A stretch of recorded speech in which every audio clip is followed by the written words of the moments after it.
todos? Amén. Todo aquel que lo tenga me dice un fuerte amén. Amén. Por tanto, nosotros también, teniendo en derredor nuestra tan gran nube de testigos, ¿qué dice? Agarre todo peso que tenga, toda preocupación y quédese con ella. ¿Qué dice? Despojémonos de todo peso y del pecado que nos asedia y corramos con paciencia la carrera que tenemos por delante. Que dice luego, que usted se lo conoce y yo lo conozco. Puestos los ojos en el problema, en la circunstancia, en la crisis. Puestos los ojos en la suegra. ¿No? ¿Qué dice? Puestos los ojos en ¿quién? El autor y consumador de la fe, el cual por el gozo puesto delante de él sufrió la cruz, menospreciando el oprobio, y se sentó a la diestra del trono de Dios. Esto es palabra de Dios. Puede tomar asiento a lo que yo oro y usted comparte el servicio. Gracias, Padre, por este gran tiempo, Dios. Gracias por tu presencia en medio de nosotros, sabiendo que tu presencia nos acompaña donde quiera que vamos, Dios. Es una promesa tuya que tú dijiste que estarías con nosotros todos los días de nuestra vida. Te pido, Padre, que tú seas obrando en nuestros corazones, en nuestra vida, en nuestros pensamientos y transformándonos por medio de la renovación de ellos, Dios.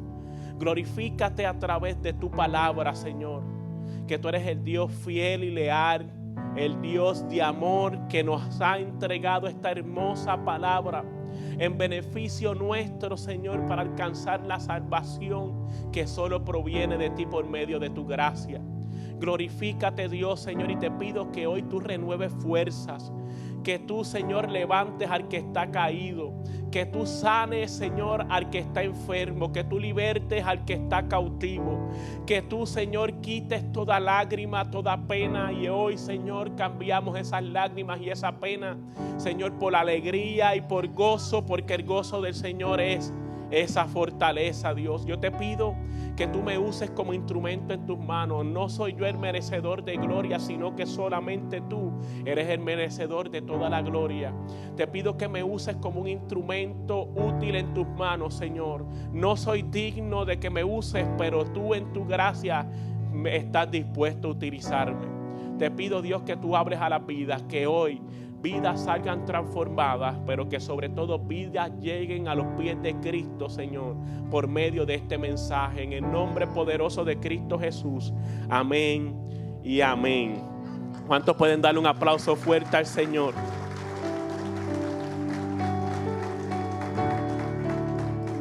Como dicen allá en mi barrio, en sus marcas, listo y fuera.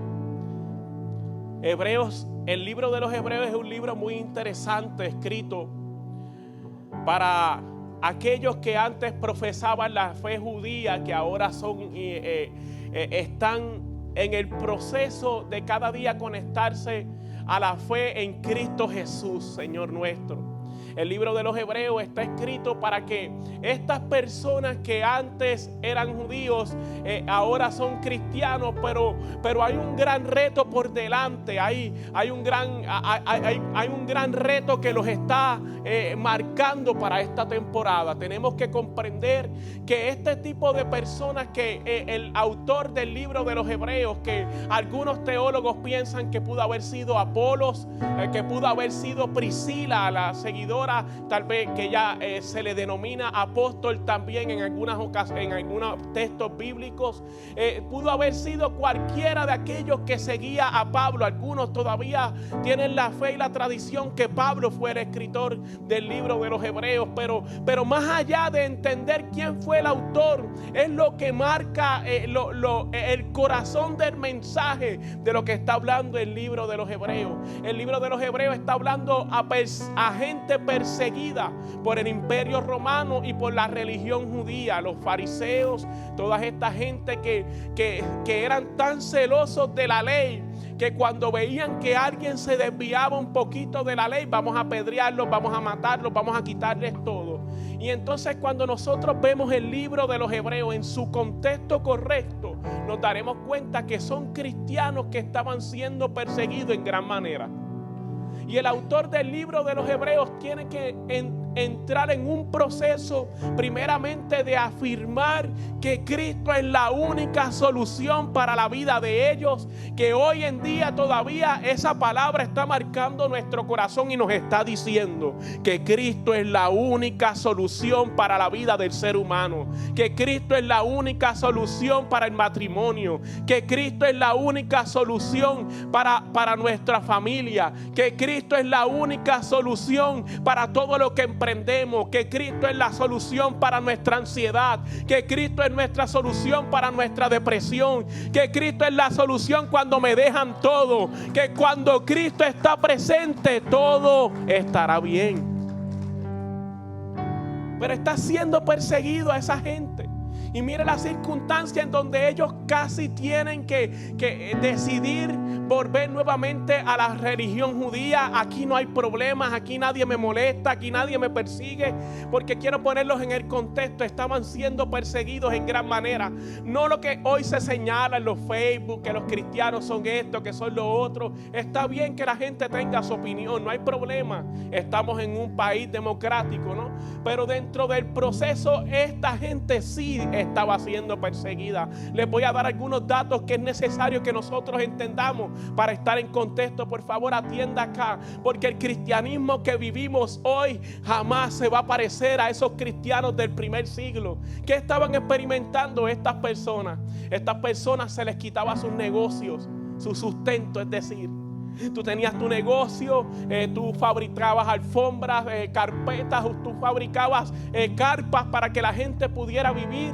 Tú tenías tu propio negocio, tal vez eras alfarero, tal vez eras constructor, tal vez bregabas con la madera, trabajabas con la madera y te quitaban todo tu negocio, te quitaban todo tu sustento. No tan solo eso, sino que decían: ahora tu casa le pertenece al imperio, ya no quiero que tengas casa. Te dejaban en la calle, te dejaban sin ropa, tus hijos sin comer, tu esposa sin comer, tu esposo sin comer, tratando de buscar cómo sobrevivir cada día, simplemente porque dijeron que Jesucristo es su Señor.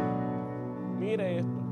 Y no tan solo eso, sino que cuando ellos se daban cuenta, este individuo es cristiano. En el tiempo del emperador Nerón, Nerón era una persona psicótica. Nerón era una persona que tenía problemas mentales. ¿Y saben lo que hacía con esos cristianos? Los ponían en el medio del estadio del imperio, del circo de Nerón, y dejaban a los leones sin comer por 2 semanas.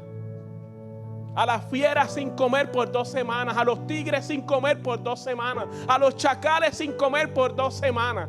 ¿Y sabes lo que hacían? Te ponían en el mismo medio con tu esposa, con tu hijo de 6 meses, con tu hijita de 5 años y le soltaban los leones, y el entretenimiento era cómo se comían a los cristianos. Y hoy nos quejamos porque llueve y no podemos ir para la iglesia. Estamos hablando de un tiempo en donde descubrían que tú eras cristiano, te amarraban a un tipo de palo, un tipo de madero grande, te amarraban ahí, te llenaban de aceite y te prendían en fuego, porque el emperador ese día quería que por la noche hubiera iluminación en Roma, y tú eras la antorcha. De eso estamos hablando cuando hablamos del libro de los Hebreos. Y el autor del libro de los Hebreos está haciendo un mensaje de esperanza, no un mensaje motivador. Saca la leona que hay en ti, saca el águila que hay en ti. Tú vas a lograr todo lo que te propones. Sé positivo y todo te va a salir bien. No es el mensaje que muchas veces escuchamos en las redes sociales.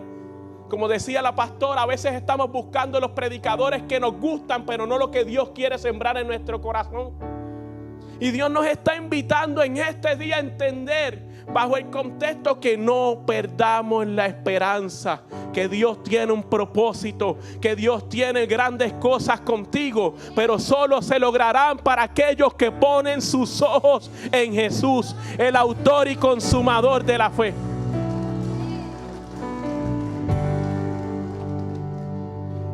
Para para poder entender el capítulo 12 tendrías que ir al capítulo 11, porque todo el desarrollo de este autor comienza en el capítulo 11. En el capítulo 11 usted va a notar que los autores que escribieron la versión Reina y Valera nos comenzó un subtítulo y puso en ese subtítulo los héroes de qué. Ayúdeme a predicar. Los héroes de qué, de la fe. Aquellos que no perdieron la esperanza en medio del proceso. El autor del libro de los Hebreos está diciéndonos de manera inclusiva, poniendo esa gente, esos personajes bíblicos del Antiguo Testamento, para dejarnos saber que si ellos vencieron, nosotros también venceremos. Eso es de manera sencilla. Y comienza estableciendo desde Abraham, desde Abel, desde todos estos personajes, Sansón, Gedeón. Y yo quisiera poder, de manera sencilla, había hecho esta dinámica hace como 3 años atrás, pero de manera sencilla yo quisiera poder saber cuál era el pensamiento de Job, de un Job que pasó por tantas cosas. Un Sansón que tuvo que pasar por decepciones, que cometió y metió la pata igual que usted, igual que yo. ¿Cuántos han metido la pata siendo cristianos? Muchos de nosotros. Si no, usted de manera sencilla, usted viene aquí, me firma la Biblia, porque yo quiero ser como usted cuando sea grande. Gente como Gedeón que en el proceso tuvo temor, tuvo que esconderse para hacer las cosas, para poder sobrevivir en el proceso. Pero gente que la Biblia está estableciendo, el libro de los Hebreos está estableciendo, y los pusieron y los catalogaron como héroes en la fe. En el siglo XXI, en el siglo XX, los héroes eran la gente perfecta, ¿no? Era el Superman que se ponía un traje azul, una capa roja, ojos azules, pelo negro, casi como un Chayán. Un hombre casi perfecto que volaba, que tenía super fuerza. Era un hombre perfecto. Vemos a un Batman que se ponía una capa, que se ponía una máscara y era millonario y era perfecto. Vemos una Wonder Woman que no tenía que hacer ninguna dieta keto, nada.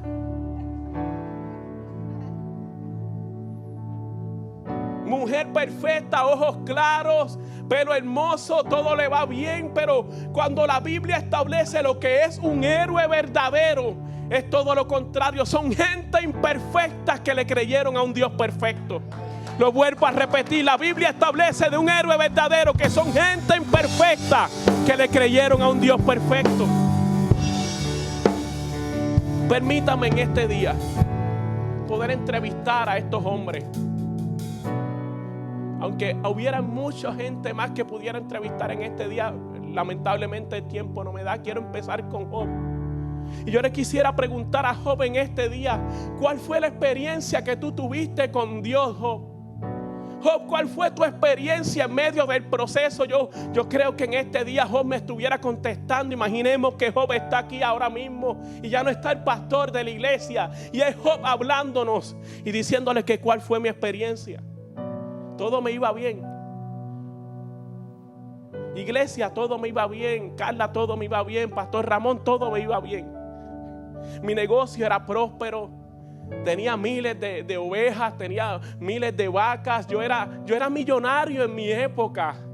Yo quiero que ustedes entiendan que a mí todo me iba bien. Tenía 10 hijos. 7 varones y 3 chicas hermosas que yo amaba con todo mi corazón, a tal punto que todos los días oraba por ellos y pedía perdón al Dios del cielo por sus pecados y por los míos. Todo me iba bien.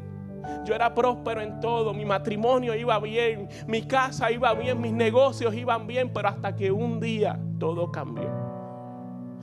Fue el día en donde todas las malas noticias llegaron a mi vida, Ramón. Fue el día en donde todo marcó todo cambió de luz a oscuridad. Todo cambió de blanco a negro. Todo fue en descenso. Y yo creo que si ustedes me están escuchando, tuvieron que haber pasado situaciones en donde sintieron que todo fue en descenso, que la enfermedad llegó, que la depresión llegó, que el matrimonio fue en descenso, que mi esposo me dejó, que mi esposa me dejó, que el negocio me fue mal, que me corrieron del trabajo, que todo fue en descenso. Yo sentí que todo me iba en contra, porque de momento un día me dijeron: se quemaron tus negocios, se quemó lo que tenías, ya no tienes esperanza. Las ovejas se murieron, las vacas se murieron, los camellos se murieron, los caballos se murieron, el establo se echó a perder. Y yo me sentí triste. Yo dije: pues a lo mejor puedo hacer que mi negocio vuelva a resurgir poco a poco. Pero de momento, ahí mismo, cuando me dan la mala noticia, me dicen que mis hijos murieron. Y si ustedes son humanos igual que yo, tendrían que entender que perder un hijo es lo peor que le puede pasar a un ser humano. Imagínate perder tus 10 hijos a la vez. Eso fue lo que me sucedió a mí. De momento me quitan a mis hijos, pero también me llega una enfermedad a tal punto que tenía una sarna que era algo que era desesperante. Yo me tenía que arrascar con todo lo que encontrara, con ramas, con todo. No había y fui a cada médico y ningún médico le buscó solución a mi problema. Lamentablemente yo estaba en el peor lugar del mundo. Pero todo empeoró cuando mi esposa, en la desesperación de haber perdido a nuestros hijos, me dice: maldice a tu Dios y muérete. Yo le tendría que preguntar a Job: ¿y qué hiciste en ese momento? Tuve que corregir a mi esposa en amor, Ramón, y le tuve que decir a ella: tomaremos de Dios solamente lo bueno y no lo malo.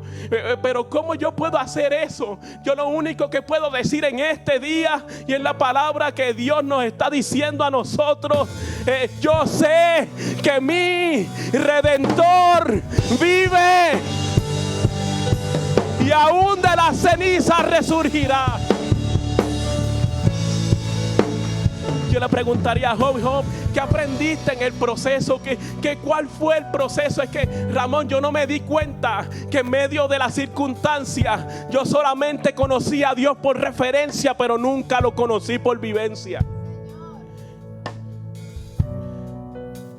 Ramón, yo conocí a Dios porque el pastor me predicaba de Dios.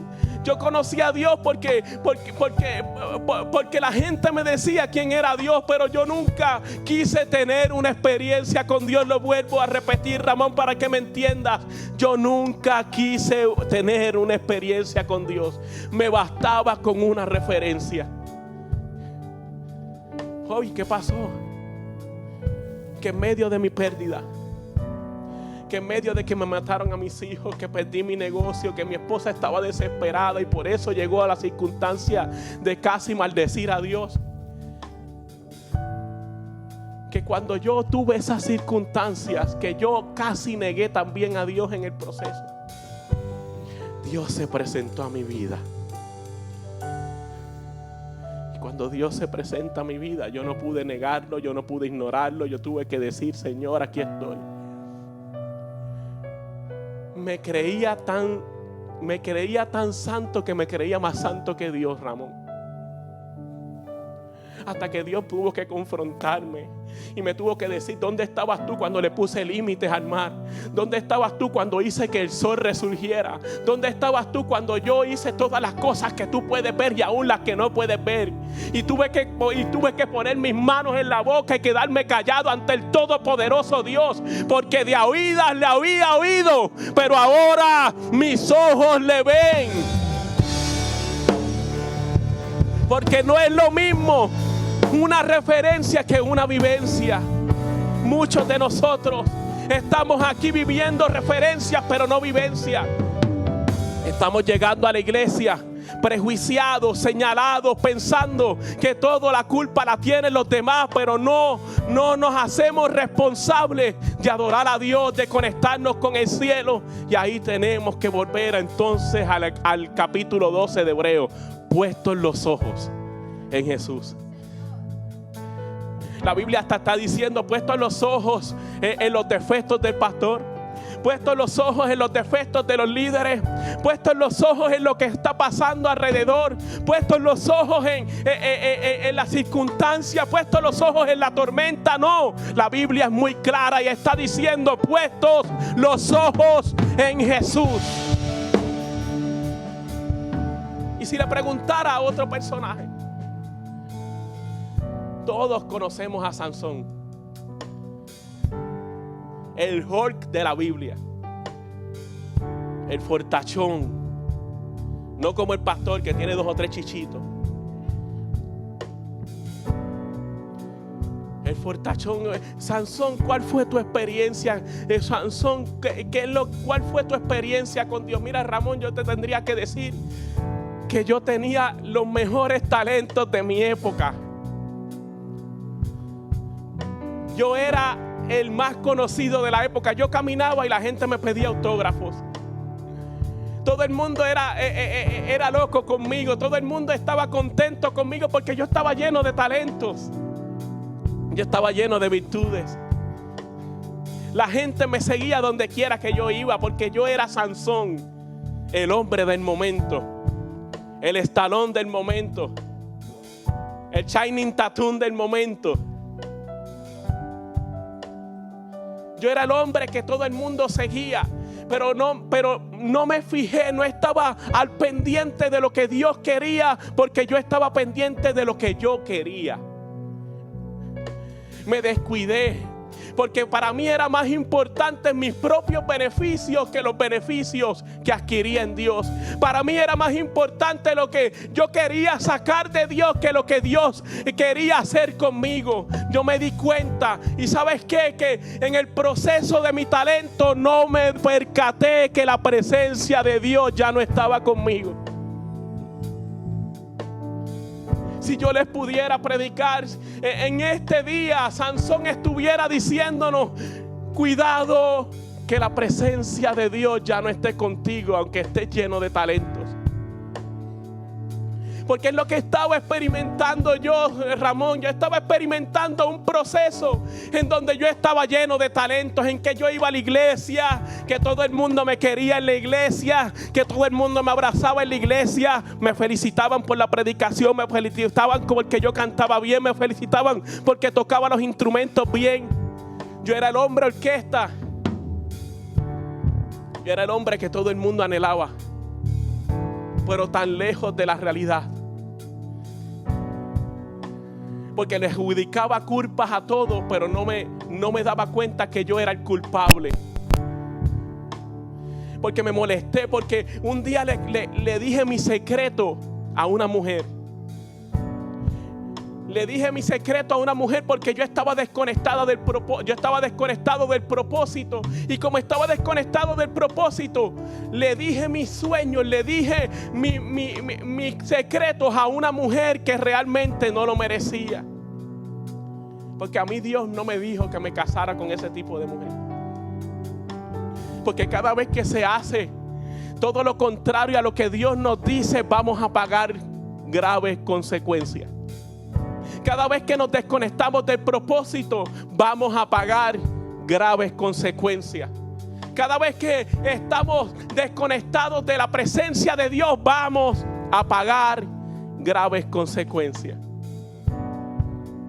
Y yo, Sansón, le eché la culpa a los filisteos y estaba enojado con ellos. Y yo, Sansón, le eché la culpa a Dalila. Pero en el proceso de mi vida me di cuenta que la culpa no la tiene Dalila. La culpa no lo tenían los filisteos. La culpa la tenía que yo tenía un corazón corrompido, egoísta, que estaba pensando en mis beneficios y no en la presencia de Dios. Sansón, ¿qué hiciste? Sansón, ¿qué hiciste en el proceso para lograr volver a la presencia de Dios? Tuve que arrepentirme. Porque cuando se acabaron mis fuerzas, solas quedaron las de Dios. Porque cuando se acabaron mi egoísmo, solamente quedó hacer la voluntad del Padre. Porque cuando se acabaron mis amigos, solamente quedó Cristo. Porque cuando se acabaron la gente que estaba a mi alrededor, aplaudiéndome, echando fanfarrias, diciendo que bien lo hace Sansón, cuando se fueron esa gente, Solamente quedó Cristo. Sansón, ¿qué hiciste? ¿Qué pasó cuando sentiste que todos te abandonaron? Mira, ese día fue algo impresionante. Porque a mí, cuando me arrestaron los filisteos, me arrancaron los ojos. ¿Y saben lo que hacían? Que cuando ellos tenían fiestas, me llamaban a mí para que yo fuera el juguete de ellos. Me quedé solo.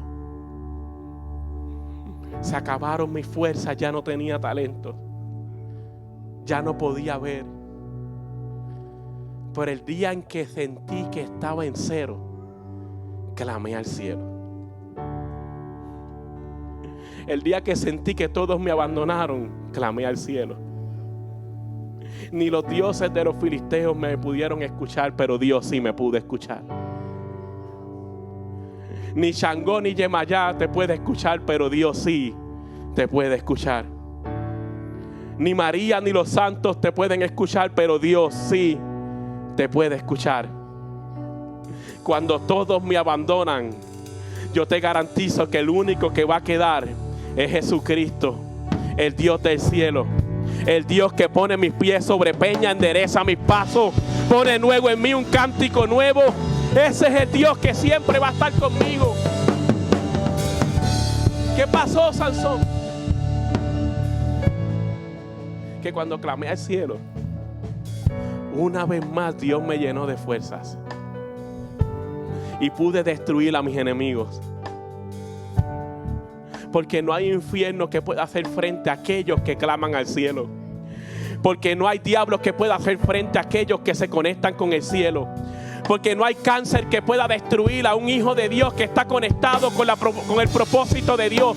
Porque no hay enfermedad que pueda destruir un hijo de Dios cuando están conectados con el propósito de Dios. Que no hay tormenta que pueda apagar a un hijo del Padre.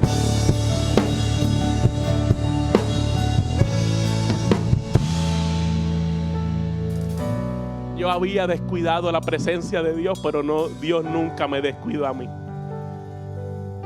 Sansón, ¿qué tú harías hoy que harías diferente? Que pudieras hacer diferente. Que me quiten todo, pero que nunca me alejen de su presencia. Porque en su presencia hay plenitud de gozo. Y si pudiera preguntarle a Gedeón en este día: Gedeón, ¿cuál fue tu proceso? Porque ya Sansón me explicó el de él. Fue negligente, metió la pata, falló ante Dios. Hoy Dios nos está diciendo a través de Sansón: puede ser que metas la pata, pero Dios nunca te va a abandonar. Puede ser que falles en el proceso, pero Dios nunca te va a abandonar. Puede ser que erres en el proceso. Puede ser que pienses que Dios te abandonó, pero Dios nunca te va a abandonar. Puede ser que pienses que tú abandonaste a Dios, pero hoy Dios te está diciendo: abro las puertas para que tú entres y cenes conmigo y yo contigo. Hay gente que necesita sanar. Hay gente que necesita entender que un error no define un propósito eterno. Lo vuelvo a repetir, hay gente que necesita entender que un error momentáneo no define un propósito eterno. Pastor, yo fallo, yo también fallo. Pastor, yo metí la pata esta semana, yo también metí la pata esta semana. Pastor, yo dije lo que no tenía que decir, yo también dije lo que no tenía que decir. Pastor, yo miré a una persona con malas intenciones, yo también pude haber mirado a una persona con malas intenciones. El que esté libre de pecado, que tire la primera piedra. Pero aquellos que alcanzan gracia son los que se arrodillan ante el Padre y dicen: Padre, he pecado contra el cielo y contra ti, necesito tu gracia.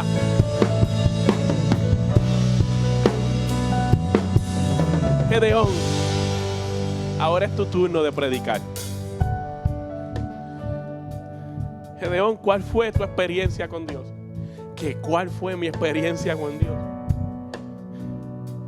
Que yo estaba lleno de temores. Yo tenía tanto miedo que me escondía en un lugar para poder preparar los alimentos de mi familia. Y así hacíamos todos en mi pueblo. Nos escondíamos porque teníamos miedo de los enemigos nuestros. Los madianitas a cada rato venían a donde nosotros y nos quitaban nuestro sustento. Era el miedo que teníamos en ese momento, un miedo nacional que nos abarcaba. No se parece esto al COVID. No se parece esto a que a veces la economía va en baja.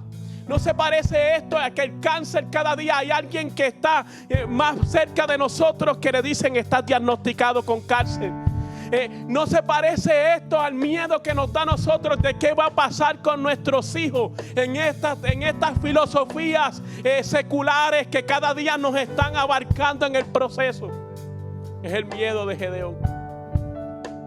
Gedeón, ¿qué hiciste? No, yo no hice nada. Dios vino a donde mí. ¿Cómo que vino a donde ti? Sí. Cuando más temor yo tenía, Ramón, cuando más angustia yo tenía, cuando más miedo estaba abarcando mi corazón, que estaba inundando mi vida, de momento llegó Dios y me dijo: varón esforzado y valiente. Y yo le dije: ¿Cómo es posible que tú me llames esforzado y valiente? ¿No sabes que me estoy escondiendo para preparar mi alimento para que no me lo roben? Y yo sentí que el Espíritu Santo estaba tocando mi corazón, dice Gedeón. Yo sentí que Dios estaba hablando a mi corazón, porque Dios siempre me va a llamar por el propósito y no por mi condición. Dios siempre me va a llamar por mi propósito y no por mi condición. Dios siempre me va a llamar por mi diseño y no por lo que señalen otros de mí. Eso fue lo que sentí en ese momento. Porque yo estaba lleno de malas noticias. Malas noticias que tal vez muchos de nosotros tenemos. Un hijo enfermo con condiciones. Una madre que nos abandonó, una mala noticia. Un padre que nos dejó, una mala noticia. La circunstancia que me está abarcando, una mala noticia. Un trabajo que tú no quieres, pero tienes que estar ahí por necesidad, una mala noticia. Un matrimonio nefasto, cada día sales de la iglesia lleno de bendición, alegre, feliz. Tan pronto llegas a tu casa, empiezan las peleas de perros y gatos. Una mala noticia. Una economía incorrecta. Te negaron la casa. La circunstancia llega. Tus padres enfermos porque ya están viejitos. La circunstancia complicada. Peleas entre familias. Malas noticias. Y yo estaba lleno de temor. Y Dios me dice: varón esforzado y valiente. Y es la palabra que yo les estoy diciendo hoy a ustedes. Ustedes son esforzados y valientes. Que Dios no te ha dejado porque estás viviendo en Texas. Que Dios no te ha dejado porque te mudaste de Puerto Rico, de México, de Guatemala, de Venezuela, de República Dominicana o de Cuba. Que Dios no te ha dejado porque estás pasando circunstancias complicadas. Que Dios te está diciendo hoy que aunque estés escondido en una cueva, sigues siendo mi varón esforzado y valiente. Dáselo fuerte al Señor.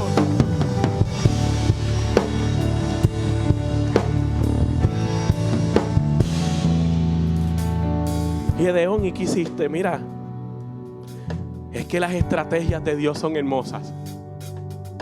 Las estrategias de Dios son fantásticas. Porque me dice que busque a unos guerreros. Yo no pensé que yo iba a ser líder algún día, dice Gedeón.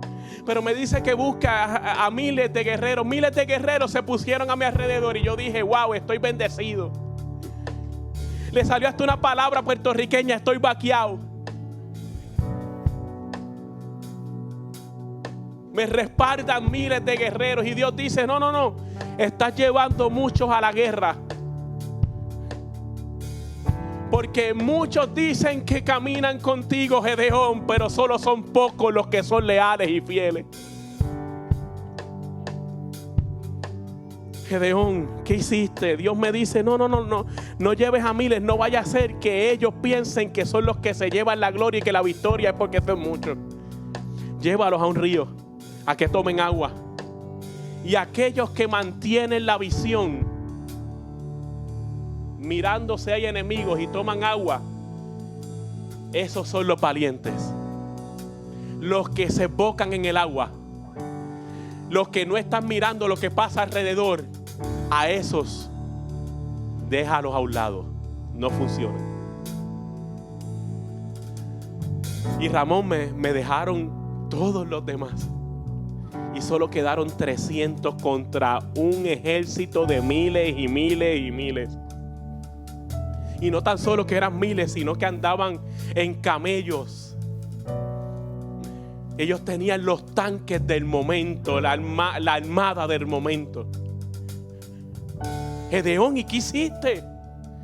Dios usó la estrategia que menos yo esperaba, porque aunque yo en un momento dado perdí la fe y le dije a Dios, muéstrame por señales que tú estás conmigo, Dios siguió dándome señales.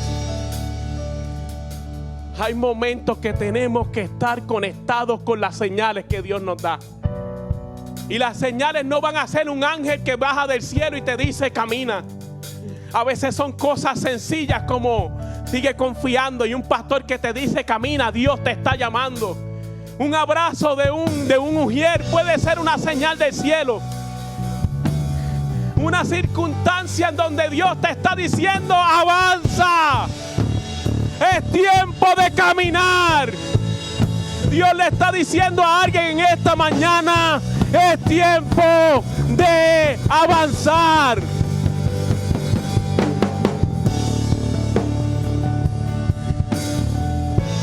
Mira, Dios me llenó de efectos especiales ese día. Gedeón está diciendo, Dios me llenó de efectos especiales. Busqué unos cántaros, unas vasijas grandes, las llené de fuego, usé unas trompetas, unos cuernos. Y esos madianitas pensaron que había un ejército que iba a acecharlo, y ellos mismos se mataron en la oscuridad porque pensaban que eran sus propios enemigos. La palabra de Dios se cumplió, Ramón. Porque Dios siempre me mostrará el principio y me mostrará el final. El intermedio es lo que muestra nuestra fe. Y ahí mismo llega Josué. Espérate que yo esa me la sé también. Porque cuando yo estaba triste porque había perdido a aquel que yo consideraba mi padre, mi amigo, mi maestro, mi mentor. Cuando yo estaba triste porque Moisés murió, yo estaba en el suelo y Dios me dice, ya es tiempo de caminar, Josué. El tiempo de quedarte en el suelo llorando se acabó. Es tiempo de avanzar porque el largo camino te resta. Hay una tierra prometida que te espera, Josué. Josué, es tiempo de avanzar, pero es que yo siento tristeza. Es tiempo de levantarte. Ya dejó. El tiempo de llorar se acabó. El tiempo de las lágrimas se acabó. El tiempo de la frustración se acabó. El tiempo de la pena acabó. Josué, ¿por qué tú me dices eso? Porque automáticamente me dijo, mi siervo Moisés ha muerto. Ahora levántate, cruza este Jordán a la tierra que yo te prometí.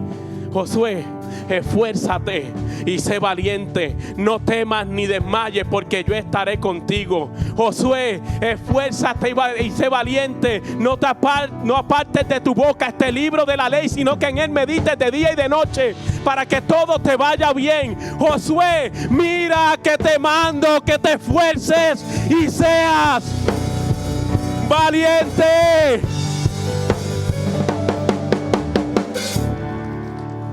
Porque es tiempo de avance. Gracias, Josué, por darme esa palabra, porque es la que necesitábamos hoy. Porque es que estés pasando por las circunstancias, Dios está contigo. Porque aunque estés pasando por la frustración, Dios está contigo. Porque no se necesitan miles, Yanisca, se necesitan 300 valientes que vayan a la conquista. Porque no se necesita mucho ejército, se necesita gente que quiera caminar. Porque aunque cometas errores como Sansón, Dios está contigo. Porque aunque te frustres como Job, Dios está contigo. Porque aunque tengas miedo como Gedeón, Dios está contigo. Aunque estés llorando la lágrima, Dios está contigo. Aunque estés pasando la pobreza, esa yo me la sé, Pablo dice ahora y entra en escena. Filipenses 4:13. Yo sé que muchos se saben esto, dice Pablo.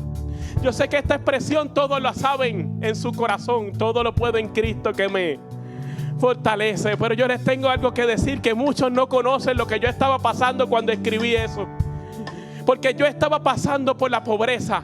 Yo estaba pasando por la escasez. En casa lo que había era arroz blanco con huevo. Ahora en casa lo que había era tortilla porque ni para el taco tenía. En casa lo que había era simplemente una carnecita poco atractiva. No tenía mucho que tener. Tenía un mueblecito usado. No tenía muchas cosas. Pero ¿saben lo que le estaba diciendo a los filipenses? Sé vivir en la abundancia. Sé vivir en la escasez. Sé tener mucho y sé tener poco. Pero ¿sabes qué? Que todo lo puedo en Cristo que me fortalece. Póngase en pie conmigo, ya terminé.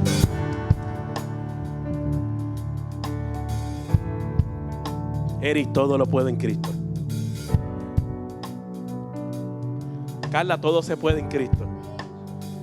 Emanuel, todo lo vamos a alcanzar en Cristo. Eddie, todo lo que tú le has pedido a Dios te lo ha dado porque todo lo puedo. Andy, todo lo que le has pedido, sin millones en el banco, Dios te lo ha dado porque todo lo puedo en Cristo.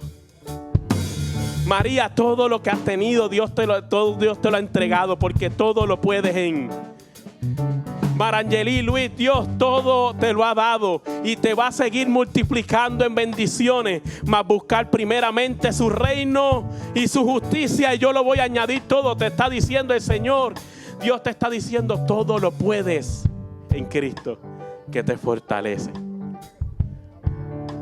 Cierra tus ojos, cierra tus ojos. Cierra tus ojos, cierra tus ojos.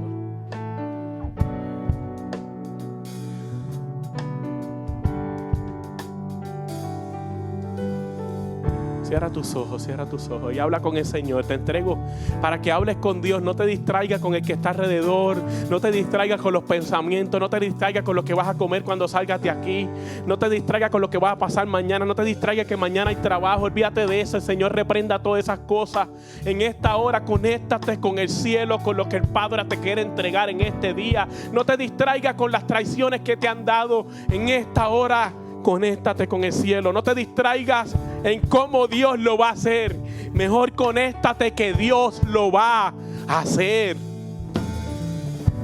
No sé si hay algo que vayan a cantar mis hijos, pero ya es tiempo. Vamos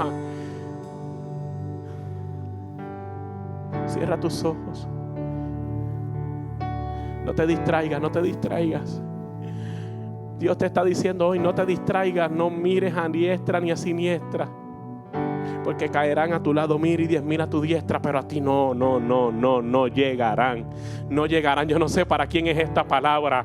A otros le van a negar la casa y a ti te la van a probar.